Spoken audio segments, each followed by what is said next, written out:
મંદિરમાં આરતીથી લઈને લગ્નની માળા અને તહેવારોના શણગારથી લઈને ઘરની સજાવટ સુધી ભારતીય સંસ્કૃતિમાં ફૂલનું સ્થાન હંમેશા ખાસ રહ્યું છે.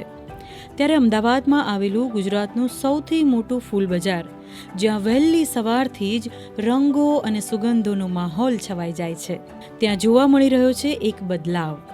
એક સમય હતો જ્યારે ફૂલ અન્ય શહેરોમાંથી જ આવતા, પણ આજે આ બજાર અમદાવાદ જિલ્લાના ખેતરમાં ઉગેલા ફૂલોથી છલકાઈ રહ્યું છે, જેમાં સૌથી વધુ સુગંધ છે ધોળકાના ફૂલોની.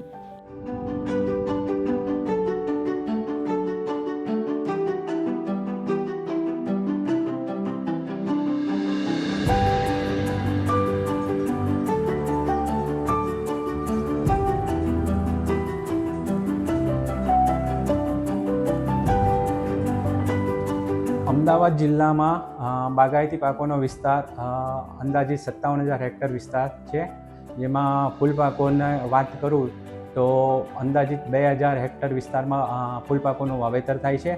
છેલ્લા 10 વર્ષમાં અમદાવાદ જિલ્લાની અંદર બાગાયતી પાકોમાં ફૂલ પાકોનો જે વિસ્તાર છે એમાં 13% વધારો જોવા મળેલો છે, અને ઉત્પાદનની વાત કરું તો અંદાજિત 23% જેટલો વધારો જોવા મળેલો છે, જે ખરેખર નોંધપાત્ર છે.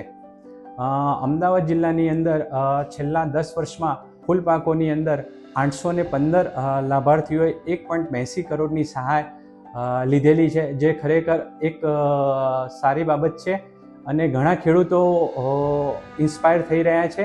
ડાંગરની ખેતીમાં અત્યારે વાતાવરણના પલટાના લઈને 5-6 મહિને ગમે ત્યારે વરસાદ પડવા આવું બધું થવાના હિસાબે પ્રોબ્લેમ્સ વધારે થાય છે. જ્યારે બાગાયતની ફૂલોની ખેતીમાં રોજના રોકડિયા પાકોની આવક છે, ડેલી ફૂલ લઈને માર્કેટમાં જઈએ છીએ, રોજે રોજ પૈસા આવી જાય છે, અને આના હિસાબે એકી સાથે વધારે માણસોનું ગુજરાન ચાલે છે, જેના હિસાબે બાગાયતમાં ફૂલોની ખેતી પર વધારે જોર આપ્યું છે. ડાંગરના પાકમાં 6 મહિને એકવાર ઉતારો આવીને માર્કેટમાં વેચવા જઈએ ત્યારે એક જ વાર પૈસા આવતા હતા, અને એના ભાવ બી લિમિટ હતા. ત્યારે ફૂલોની ખેતીમાં સિઝન ટુ સિઝન ભાવ અપડેટ થતા રહે, જેના કારણે આ ઇન્કમ વધારે છે. એક વીઘે ડાંગરની ખેતીમાં 30,000 રૂપિયા વધે છે, જ્યારે ફૂલમાં એક વર્ષની અંદર 40,000 થી 50,000 રૂપિયાની ઇન્કમ આવે છે. ફૂલોની ખેતીમાં પર એકમમાં જે આવક હોય એ બીજી ખેતી કરતાં 2 થી 3 ગણી વધારે હોય છે, અને જે ફૂલ પાક છે એ રોકડીયો પાક છે. ખાસ આપણે વાત કરીએ ગુલાબની, તો ગુલાબ આમ સુગંધની રીતે તો રાજવી છે જ, પણ એની માંગ પણ બજારમાં એટલી છે, એની આવકની રીતે પણ એ રાજવી ગણાય છે. ગુલાબમાં ખાસ કરી દેશી અને કાશ્મીરી ગુલાબનું ઘણું બધું વાવેતર છે, અને દેશી ગુલાબનું અહીં ખેડૂતો વધારે પ્રમાણમાં વાવેતર કરે છે. જ્યારે ગુલાબમાં ભાવ ઓછા હોય છે ત્યારે અહીંના ખેડૂતો ગુલાબના જે ફૂલ સંગ્રહ કરી એમાંથી ગુલકંઠ બનાવે છે, અમુક એસન્સ એમાંથી જે નીકાળી અને ગુલાબ જળ અને અત્તર તરીકે પણ આપે છે.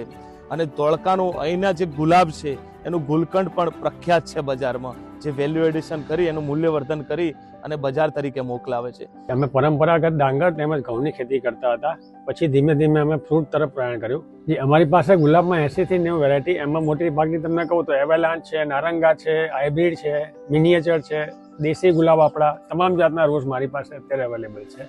આ ગુલાબને સાચવવા માટે કોઈ બીજું રોકેટ સાયન્સ નહીં, એમાં ખાલી મોઇસ્ચર, ભેજ જે છે એ જ આપણે જાળવી રાખવાનો, તેમજ સમયે 2 ટાઈમ એને પાણી નીચે વેડવાનું, પાણી અંદર પોટમાં રોકાઈ ના રહે તે રીતે જ વેડવાનું આવે.